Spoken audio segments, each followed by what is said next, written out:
আসসালামু আলাইকুম, welcome to রুকসানাস kitchen. আজকে আমাদের রেসিপি ঝুরি আলু ভাজা। বাড়িতে কিভাবে ঝরঝরে এবং মুচমুচে ঝুরি আলু ভাজা বানাবেন সেটি দেখে নিন। তো ঝুরি আলু ভাজা বানানোর জন্য আমি এখানে 4টি আলু নিয়ে নিয়েছি। 4টি আলু নিয়ে নেওয়ার পরে একটা হ্যান্ড স্লাইসার আমি নিয়ে নেব, যেগুলো দিয়ে আলুর খোসা ছেলা হয় সেটাই নিয়ে নেব, এবং সেটা দিয়ে পুরো আলুটাকে আমি এরকম স্লাইস করে করে কেটে নেব। আপনারা চাইলে অনেকে বলবেন যে আপনারা যেরকম ভাবে ঝুরি আলু ভাজা করেন, যে পটাটোগুলোকে একদম ছোট্ট ছোট করে কুচি কুচি করে কেটে নেন বা অনেক কিছু দিয়েই কাটা যায়, সেটা দিয়ে করলেও করতে পারেন, কিন্তু এটাতে অনেক টাইম লাগে। সেই জন্য এই কম সময় করার জন্য আমি এই পদ্ধতিটা অবলম্বন করছি। আপনারা আপনাদের ইচ্ছে মতো যেভাবে হোক জাস্ট আলুটাকে কেটে নেবেন। এভাবে আমি আলুগুলোকে স্লাইস করে নেওয়ার পরে একটা ছুরি দিয়ে আমি জাস্ট মাঝখান থেকে 2 থেকে 3টা ভাগ করে নেব। খুবই কম টাইম লাগবে। আমি একটু একটু ভালোভাবে দেখিয়ে দিচ্ছি। আপনারা চাইলে এগুলোকে পুরোটা ভালোভাবে বিছিয়ে নিয়ে একেবারেও কেটে নিতে পারেন, বাট আমি এটাকে একটু সময় নিয়ে কাটছি। এটাতে খুব কমই টাইম লাগে, অ্যাকচুয়ালি দেখতে অনেকটা বেশি টাইম লাগছে। এইগুলো যখন আমার পুরোপুরি কাটা হয়ে যাবে, এটা পানিতে খুব ভালো করে আমি এটাকে ধুয়ে নেব।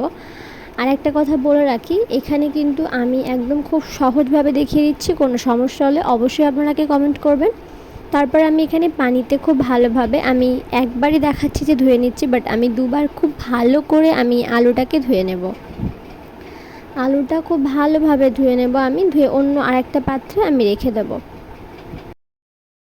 আলুগুলোকে খুব ভালোভাবে ধুয়ে আমি অন্য একটা পাত্রে নিয়ে নিচ্ছি, এবং তারপরে অন্য একটা পাত্রে নিয়ে নেওয়ার পরে এখানে কোনো কিছুই দিতে হবে না। অনেকে অনেক রকম মশলা ইউজ করে থাকে, আমি বলবো কোনোই কিছু দিতে হবে না। শুধু দিতে হবে সামান্য একটু লবণ আর সামান্য একটু ময়দা। যদি বলেন কেন, এমনি তেলে ছেড়ে দিলেই তো হয়ে যায়, বাট একদমই না, এভাবে করলে খুবই ভালো হয়।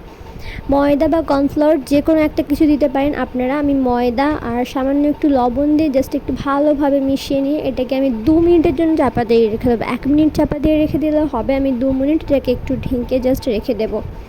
2 মিনিট ঢেকে আমি রেখে দেবো। এর কারণ হচ্ছে আলু থেকে একটা পানি বেরোয়, সেটা বেরিয়ে যাবে, গেলে খুব তাড়াতাড়ি এটা ফ্রাই হয়ে যাবে আর খুবই মুচমুচে হবে, খুবই কম টাইমে হবে। সেই জন্য আমি এই কাজটা করলাম। এটা অবশ্যই করতে হবে। ঝুরি আলু ভাজার এই জিনিসটা করলে আলুটা খুবই বেশি একটু ক্রিস্পি হয়। অনেকে অনেক রকমভাবে করে থাকেন, বাট এটা খুব ভালো একটা টিপস যেটা আমি তোমাদেরকে বলছি। দেন 2 মিনিট পরে আমি এগুলো থেকে পানি 2 হাত দিয়ে একটু একটু করে 2 হাত দিয়ে পুরো পানিটাকে আমি ঝারিয়ে নিচ্ছি।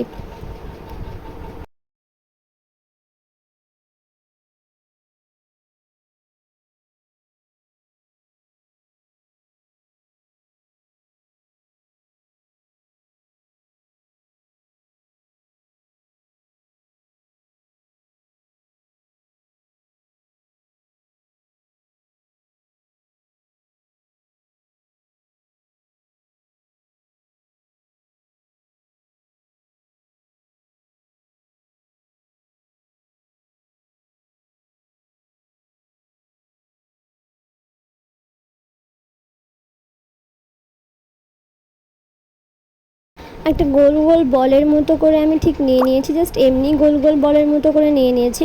অ্যান্ড তারপরে গোল গোল বলের মতোগুলোই তেলে ছেড়ে দেবো। আর একটা কাঁটা চামচের সাহায্যে এগুলোকে আমি একটা থেকে আরেকটা ছাড়িয়ে দেবো। এখানে একটা কথা বলি, এখানে আরও একটা রেসিপি বানানো যাবে। কীরকম? এই আলুগুলোকে অনেকটা টাইম রেখে দেওয়ার পর নেড়ে চেড়ে নিলে এগুলো গোল গোল হয়ে কিন্তু ঝুরি আলু ভাজার মতো হবে, কিন্তু গোল থাকবে।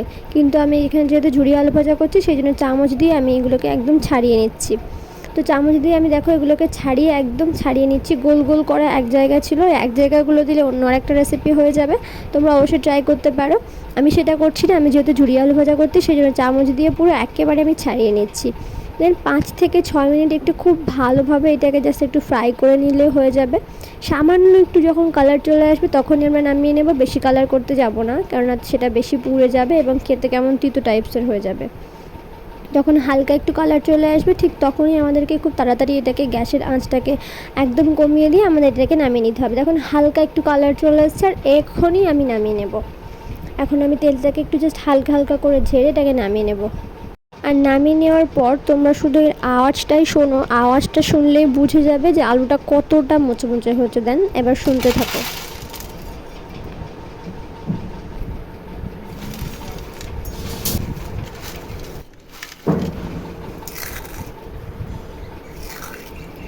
আশা করি তোমরা বুঝতে পেরেছো যে ঝুরি আলু ভাজাটা কত ক্রিস্পি আর কত সুন্দর হয়েছে। জাস্ট ইমাজিন করো। তো ঝটপট বানিয়ে ফেলো আর মেহমানের মন জয় করে ফেলো। ভিডিওটা ভালো লেগে থাকলে অবশ্যই চ্যানেলটিকে সাবস্ক্রাইব করবে আর আমার পাশে থাকবে। আজকে ভিডিও অবধি। আসসালামু আলাইকুম।